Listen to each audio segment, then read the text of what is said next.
Hello, everyone. I'm Dr. Ioana Nixon. I am Dr. Vilma Pacheco Barcia, and this is Open Doors Podcast, two women scientists driven by curiosity, evidence, and compassion. Welcome back to Open Doors, the podcast where we explore professional well being in oncology and beyond, one step at a time. Today's episode is really, really special. We'll be talking about leadership, legacy, and the power of women supporting women in oncology, from early career decisions to navigating academia, family life, and positions of influence. We are honored to welcome Professor Corrine Favre-Finn, Professor of Thoracic Radiation Oncology at the University of Manchester and Honorary Consultant Clinical Oncologist at the Christie NHS Foundation Trust in Manchester. She has trained in Paris and moved to the UK in 1998. Since then, she has become one of the most influential leaders in thoracic radiation oncology, with a specialty focused on lung cancer. Her work has been central to the development of advanced radiotherapy techniques and combined modality treatments for stage 3 non-small cell lung cancer and limited stage small cell lung cancer. She is an NIHR Senior Investigator, Radiotherapy Research Lead for the Manchester Cancer Research Centre and the CRUK Lung Cancer Centre, Chair of the Estro Lung Focus Group and Radiotherapy Chair of the EORTC Lung Group. Professor Faivre-Finn plays a key role in multiple international committees, including ISL, ESTRO, and EORTC, and she has led numerous practice-changing clinical trials. She has authored more than 300 publications, including 7 practice-changing studies, and has contributed to major international guidelines from ESMO, EORTC, ERS, ASTRO, and BTS. But beyond her extraordinary academic achievements and amazing CV, you're also, Corinne, a role model for women in oncology. A lot of us look up to you. Someone who has navigated international training, leadership, family life, and mentorship with clarity and generosity. Welcome to Open Doors podcast. Well, thank you very much, Jon and Wilbur. I'm absolutely delighted to be here. Corinne, we'd like to start by going back to the beginning. So you trained in Paris, you've made the decision to move to the UK early in your career. What motivated that move, and how did those early years shape who you are now as a clinician and researcher? Well, so in truth, Fiona, the initial motivation was very simple. It was my husband. We met when I was a medical student, so I came to Manchester for an elective in 1991, a long time ago. We met in an obs and gynae ward, and as they say, the rest was history.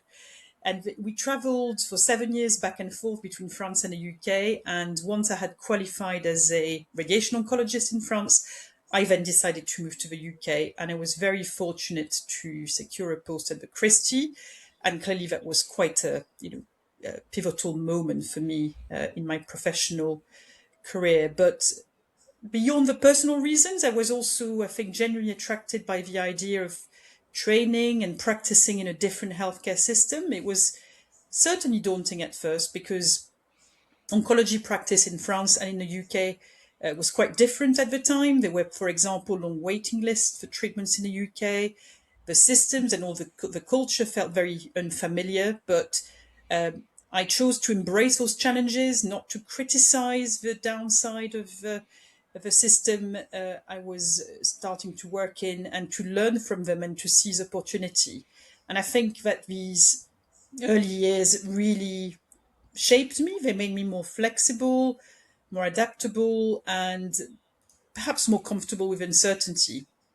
And then another challenge that I faced was that at the time there was relatively little research within clinical oncology at the Christie and a lack of mentors. So this situation really pushed me to look beyond Manchester and beyond the UK. That's how I became deeply involved with the EORTC, an organization to which I will always be deeply grateful. It really provided me with the intellectual environment, the peer network and the mentorship I needed at the time. And it played a crucial role in my development. So really, I think this experience of working across systems and borders have laid the foundations for how I practice and I do research today. Thank you so much for sharing on your career path, because it's true that across borders there can be changes. And also, once you start working in a different country, in a different place, you can find so many challenges at the clinic and at research. I want to ask Mhm. you because, in oncology, we have lung cancer specialty, we have breast cancer, we have prostate cancer, we have many subspecialties. And looking back now, was there a moment when you realized that thoracic oncology and specifically lung cancer would become your life's work? Well, so it certainly didn't start with a grand plan at all. So it was just a matter of opportunity. So as a lot of people say, it's being in the right place at the right time. So when I arrived at the Christie, I worked as a trainee for about 18 months, completed a PhD that I started in France. When I became eligible for a consultant post, a job simply became available in lung cancer. And at the time, there were only two consultant clinical oncologists and two medical oncologists covering lung cancer for the whole of the Greater Manchester area. And there was an urgent need for a third. There are now 14 consultant clinical oncologists and I think 12 medical oncologists. So the team has changed dramatically. But my career was somewhat a bit unconventional for an academic because I was initially appointed as a full-time NHS consultant in 2001, and I was covering three disease sites: lung, upper GI, and breast. And by then, I already had my first son, Alex, and I was pregnant with my second, Max. So life was clearly very, very busy at the time. And then over the years, I had opportunities to narrow my clinical focus. Then I stepped away from breast, then upper GI, focused on lung while building, but it was challenging, an academic portfolio. But it was not easy because there was a lack of research and mentorship in the department at the time. But gradually, I managed to develop some studies, get some output, and I was appointed as a university reader in 2013 and a professor in 2015. But at the time, the choice of lung cancer, I think, surprised many people because it was seen as a disease, although with an enormous unmet need, but also very limited treatment options. And I was often told that it wasn't a sensible choice. There was too little scope for improvement. And I was told that most patients die within a year. But, of course, as we know now, that view could not have been more wrong. So lung cancer is one of the most dynamic, most exciting areas in oncology. And, looking back, I feel very fortunate that my career has evolved alongside this revolution, really, and that I've had the privilege of contributing to national, international evidence and clinical guidelines. That's amazing, Corinne. Thank you. Thank you for sharing and talking about career. I love the fact that you said it wasn't planned and opportunities came all the Mhm. way through, and it's a matter of identifying these. And I would like to stay in that space because often we talk about how women in medicine and beyond, how we um, approach an opportunity and what we do with that, and whether there are any limitations in that. So how everything was unplanned, but when an opportunity came your way, any Mhm. imposter syndrome, anything that you would think, oh, should I go for that, any hesitant to go for the opportunity? Yes, I mean certainly, it's something that I've embraced throughout my career. Trying to grasp opportunities when they came, which wasn't always easy when balancing that with a personal life and a clinical role as well. But I think it was clearly the right thing to do. Particularly when I mentioned VURTC earlier on, which clearly played a crucial role in my development. It provided me with a supportive, the intellectual environment that I was missing at the time locally. It gave me an opportunity to present ideas for clinical trials, to refine them. So that was really, really important. But clearly, that also involved having to travel and to go to national, international meetings, developing my network. It's clearly something that is not easy when you're trying to juggle many aspects of your lives. But it's I think at an early stage of your career, if you want to develop an academic career, if you want to develop your network, you have to grasp opportunities and you have to say yes. It is later on in a career that you have to learn, to say no more often, because clearly once you accumulate the roles, there is no way you can do everything.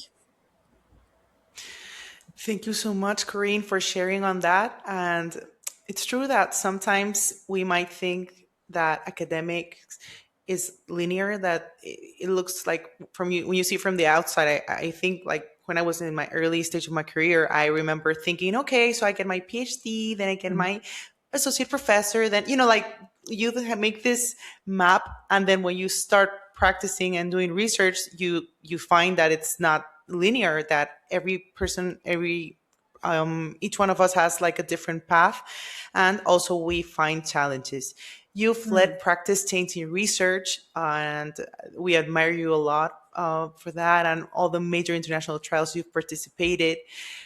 But I want to ask you, Corinne, which would be the biggest challenges you faced along the way? Well, so you mentioned linear careers. Well, certainly from the outside it may look linear, but it really isn't.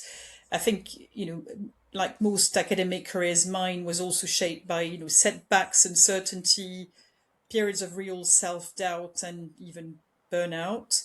And my family has always been absolutely central to my life, and balancing personal and professional commitments is a constant challenge.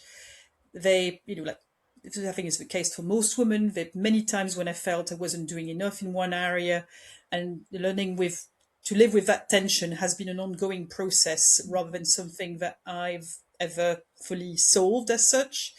But when I look back at the early years when the children were in nursery, primary school, and was trying to establish my academic career, I still sometimes wonder how I managed. And of course, another major challenge of academic careers is getting funding for research. Grant rejection is just part of academic life, but that doesn't necessarily make it easier.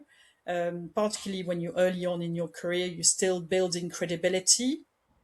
And rejection can sometimes feel very personal and quickly feed into self-doubt. And self-doubt is something that I had to live with. Despite these external markers of success, I think it's very much part of who I am. So, for those who experience the dreaded imposter syndrome, the bad news is that it doesn't magically disappear when you become more senior. Certainly, many moments when I question whether I should be stepping into a leadership role or leading large international trials. But I think what I've come to realize is that discomfort can be a sign of growth, not necessarily a signal that you don't belong. But I think what has sustained me really is grit and persistence and the support of trusted colleagues and collaborators, and somewhat a sense of purpose. I think you beautifully described resilience, Corinne, throughout time, and being persistent and passionate about what you do and loving it. In radiation oncology, oncology and medicine in general, there is this perception that has been male dominated, especially in very high academic positions. Did you ever feel that being a woman influenced how your work was being perceived or how your leadership was being perceived? Yeah, I think that being a woman has influenced how my work and leadership have sometimes been perceived, although sometimes, perhaps in subtle ways. So earlier in my career, visibility and credibility didn't always come automatically. I was often in environments that were really male dominated, and I felt had to be consistently well prepared and persistent to be taken seriously. But also I think there are moments where I feel that being a woman was an advantage. Particularly when international organizations became more proactive about improving gender balance on programs, on panels, on committees, and that shift has also created opportunities and visibility for women, and I have certainly benefited from that. Thank you. And I think that this is a very interesting topic. And actually, when Joanna and I we were preparing the podcast for today, we were really happy to talk about women supporting women, and that's why where I want to dive a bit deeper now. Corinne, you all you're telling us today is very helpful. For example, for me right now, it's very helpful to hear your thoughts, your insights. How were the challenges you met when you were younger? I want to ask you because I know that we're in like years have passed and we've seen how research is developing differently, grant access is developing different. So I want to ask you if when you move to roles like now you are in a senior leadership position, do you see these challenges still arising in your work? Do you do you find it difficult sometimes? Yeah, I mean, this, as I move to more senior leadership positions, I have observed, many challenges and differences in how men and women often navigate leadership spaces. So, men seem to be more comfortable with informal sort of pre-meeting strategizing. Sometime, what we called all boys club in, happening late at night, over dinner or whiskey, and often without any woman in the room. And those moments are, can be important because they can influence decision and direction long before anything become formal. Um, I also think that perhaps ambition manifests differently between men and women.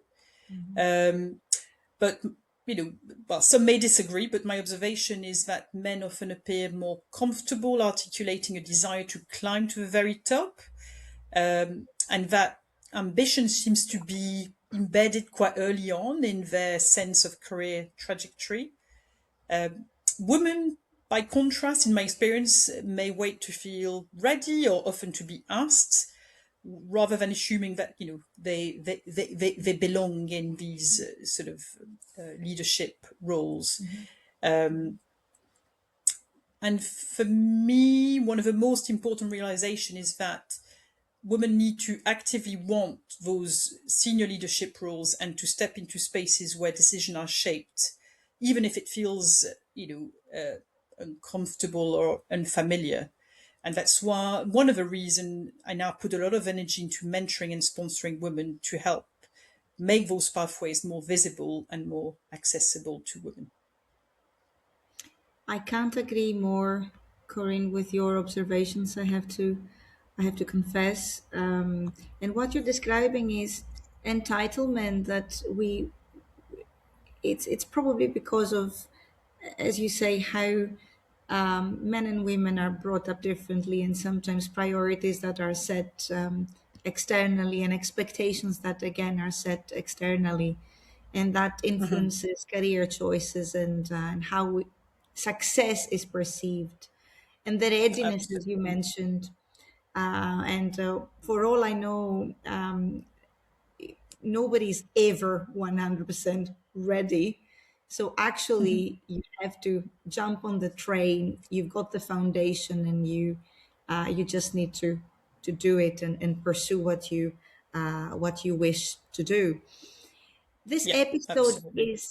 yeah is titled "Women Supporting Women." Mm-hmm. And when you look back in your career, how important were female mentors, female leaders, or sponsors in your journey? Well, super important. So, as I mentioned earlier, in the very early stage of my career, I had relatively little local support in form of formal mentors or sponsors, and that was very challenging. What made a real difference was to gradually build a network of peers, so first in Manchester and then more widely across the UK, and internationally, and they were a really important source of encouragement and practical advice.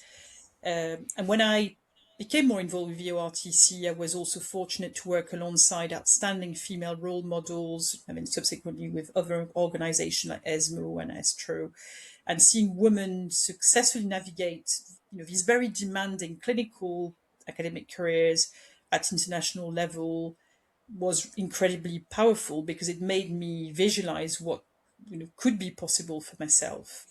But most importantly, I think, was finding like-minded women who became very good friends at a similar stage of life and career. Women who were juggling comparable clinical research responsibilities and also had family commitments, and these friendly, honest conversations about the challenges and the rewards of trying to juggle these, this work life commitments really created a sense of camaraderie and was really, really important to me. They were probably as valuable as any formal mentorship, really. And I think that strongly shaped how I now approach supporting other women. And there's often discussion about mentorship, but sponsorship is different. Actually, sponsorship is when someone talks about you, good about you, when you're not in the room. For me personally, I think that is wonderful. I personally get very emotional when I learn that someone spoke something good about me when I wasn't there. Like right now, I'm Mm. thinking of some female leaders I admire, and when I've learned that happened, that I think it's very valuable, very important. I want to ask Mhm. you, how do you actively support and sponsor women in your teams today? And if there would be any advice you would like to give our listeners to sponsor women in their teams. Yeah, no, thank you for bringing that up. That's just such an important topic. So, I mean, often people talk about mentorship and sponsorship, together, but they're actually very, very different. So the best way, I think, to explain what they are is that a mentor talks to you, whereas, a sponsor will talk about you. And then, I think there's growing recognition that women are often actually probably over mentored but under sponsored. Um, and what's often missing is people at senior level willing to use their own reputation, their network, to actively advocate for young women. And that, in practical terms, that means recommending, women for talk at national, international meetings, putting their names forward for clinical committees or editorial boards, leadership positions, and really creating opportunities for them. And throughout my career, I have met many women who have outstanding skills and potential, but really lack confidence. And in such situation, part of my role as a sponsor is to provide reassurance, perspective, and sometimes just a gentle push to help them see that they are good enough to speak at an international meeting or to step into a leadership role. And that's what I very much focus on now, is to recommend young people, not just women, of course, but partly young women, because I know how many of them will lack confidence. And, it's coming back to the question you asked earlier about opportunities and grasping opportunities. I think that is really, really important. But I find that aspect of my work incredibly rewarding. Sponsorship isn't about doing things for people. It's about really opening doors, making sure that talented women are seen and heard at the levels where, some of the key decisions are made. As I was listening to both of you talking about sponsorship and particularly for women. That took me back quite a few years. I was attending a leadership conference here in the UK, and it was a resilience session. And I happened to sit on a round table with a number of women in really high stake positions, chief of medicine, medical director, dean, and we were all thinking along the same lines. We realized, which you would think, was this the moment of realization, Joanna? But it's different when you are in that environment which is safe and you can reflect and you can talk to others. And we thought, well, we are actually under sponsored, as you said, and we do need a different level of support, not because we lack skill set but because the structure is quite different and the expectations of us in terms of what we deliver in different domains in life. We will speak about family later. So we do need a different level of support. And it was when I went back to my work and I spoke to my boss and I said, I think I probably would benefit from coaching, from some executive coaching. And that is how in the end, I became an executive coach myself. But definitely there's this value in that and supporting each other. What would you tell a younger woman who may hesitate to go after the opportunities as we spoke about, and they don't put the hand up for leadership roles, whereas they would be amazing, or academic opportunities? What advice would you give them?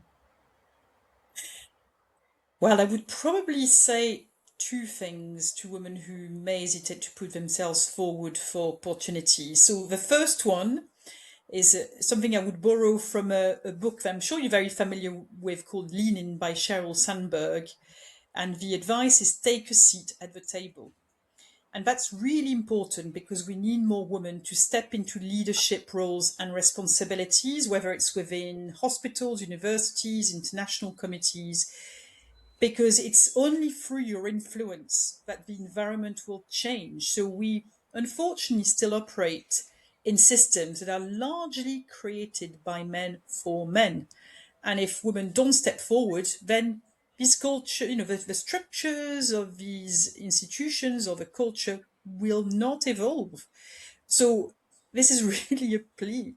Come forward, participate, and help shape the spaces where decisions are made. And then the second piece of advice, a bit more practical, we can't do it all. And I think balancing a personal life with an academic or clinical career is challenging. And it's essential to get the support you need. So, for example, don't spend all of your weekends on mundane household tasks. Instead, try to find ways to protect quality time with your family. And, that balance isn't a luxury. It's, really, really fundamental if you want to sustain a lifelong career, um, juggling both a clinical research career and a family life.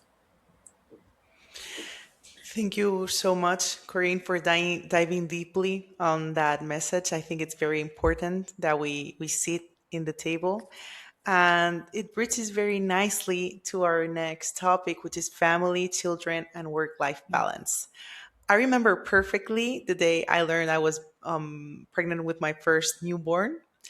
It was the happiest day of my life, and I also got a bit nervous when when I had to say it in my work environment, where it was great. I mean, it was great, accepted, and I felt very supported. But by me by myself, I was just nervous. It's not something that the my workplace was fundamentally racing. It was me just being worried because I think that still there's a disproportion about how children might affect academia. So I want to ask you, how did you navigate career progression alongside personal and family responsibilities? Well, Vilma, I'll be totally honest. It's hasn't always been easy. So I've already touched on the challenges of balancing a busy academic career and family life.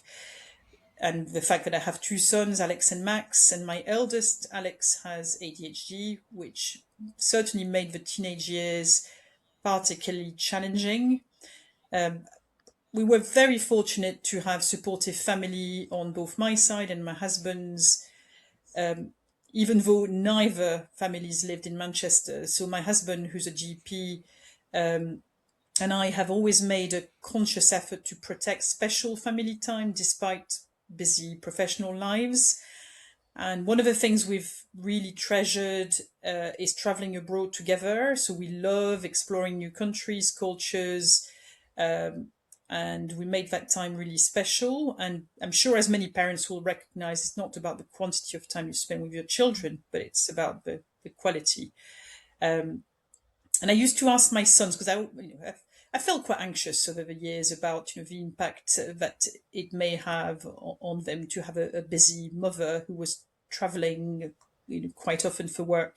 So I've asked them often whilst they were growing up whether it was difficult for them to have a mother who wasn't always around.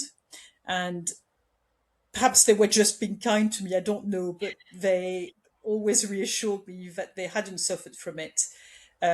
And in fact, they said that it gave them a positive view on women's careers and the possibilities that exist for women. So clearly, hearing that has been incredibly reassuring for me. And I've asked them that question again about a month ago, and they are now 26 and 23 years old.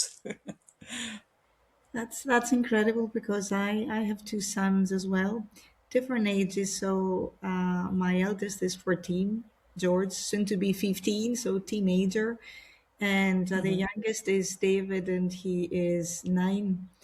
And I check in and I ask the same question, Corinne, about that. And one of the most amazing things that David, the youngest one, has said is, "Oh, mom, it's so important, the job that you do. You are Mhm. actually saving lives." And that was, I melted, I have to confess. So I think it's about quality time rather than anything. The fact that somebody might be all the time, there's no right or wrong. That's what I'm trying to say. You can have both, but it's not always easy. I think It's we not have to easy. be quite honest about that. There are times when Yes. you feel you can have both, other times you just feel, oh, I'm doing both very, very badly. And that's, I think, the reality that most mothers will face. 100%, it's the guilt, which nicely brings me to my question, Corinne, which is, do you remember a time that you felt particularly stretched? Your Mhm. resilience was challenged, and how did you manage to get through that? Yeah, so I mean, one period that was particularly challenging was when my son Alex, after being diagnosed with ADHD around the age of 12, entered the teenage years. So he became quite defiant at the time, and I was often called to his school due to issues reported by his teachers. At the time, it was very difficult to focus on my usual clinical academic work, but certainly what helped me through that period was the support from my family and some flexibility on my side. I just had to accept I couldn't do everything at once, and that some things would have to wait. Um, but that I learned quite a number of lessons from that difficult period, and Alex is now a delightful 26-year-old adult who is very, very different to the difficult teenager he once was. And, I'm very glad that I've supported him through that difficult time, although it clearly wasn't easy. Thank you so much, Corinne, for sharing on that. And before we go to the reflections, I wanted to ask you about academia itself. If you could change one structural aspect of academia tomorrow to better support women, what would it be? Yeah, well, I think there's quite a number of things that could change within academia. I think I mean, it doesn't necessarily apply only to women, but I think the typical metrics of academic success, which are, publication, grant income, invitation at meetings, are very challenging to achieve during the years when, many are raising children. Um, and it's, this the traditional academic path, moving straight from medical school to junior training, then to consultant post, doesn't really offer the flexibility often needed for women who take maternity leave or time out for family. And I think that is something that needs to change. And perhaps one of the solution would be that men should take a more active role during maternity or parental leave, and that should be more shared, so that women don't feel they necessarily have to take a very prolonged period of time off.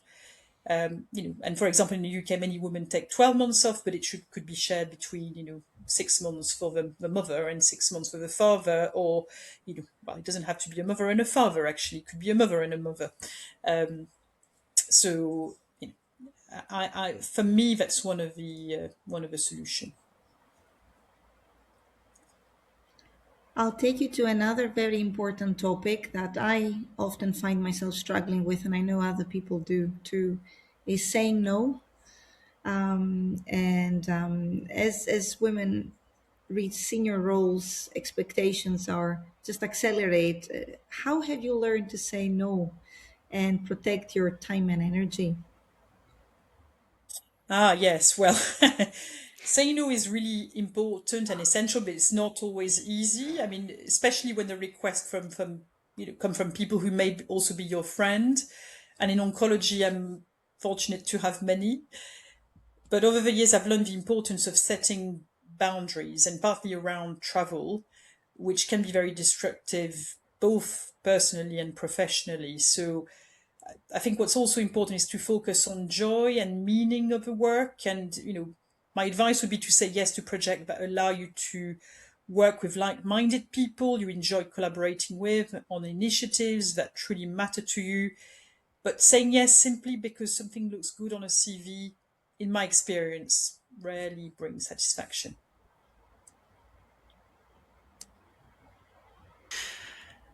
Thank you so much, Corinne, for sharing on that. And before we go to reflections, I just want to say that setting boundaries is very difficult. I fully agree with both of you. It's something that I've been training, let's say, well, training, trying to achieve like in the last 5, 10 years. And I think it's a very, very good advice you've just given, Corinne, to learn how to prioritize our time. So thank you for that. So before we close, we always like to end with a quick reflection round. It's a rapid fire answers and big insights. What is a quote that keeps you going? Well, I really like this quote from Melinda Gates. If you want to lift up humanity, empower women.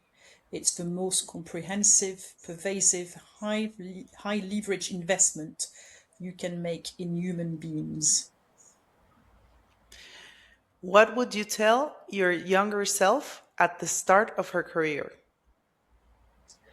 Have more faith in your abilities. Who is the next person you hope to open a door for? So it's one of my NIHR mentee who so deserves success in academic medicine, and he happens to be a man. Who is a woman in oncology, past or present, who inspires you?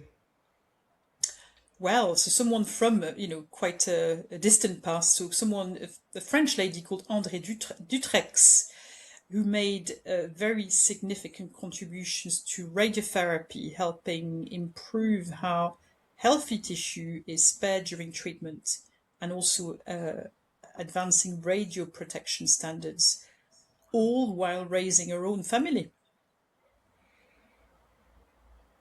Amazing.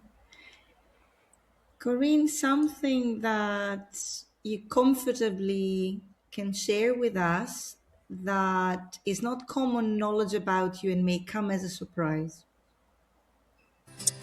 Oh, I am an advanced PADI diver, although I have not dived for at least 3 or 4 years now, I think. Wow, that's amazing. That's really cool. Oh, Professor Faivre-Finn, thank you so much, Corinne, for coming, for sharing your journey, your honesty, and your leadership. I just feel like my battery just got like high again, like I'm recharged after today's talk with both of you. So thank you so much for this. Your story shows how powerful it can be when women lift each other as they rise. Well, it was a pleasure. Thank you so much for inviting me.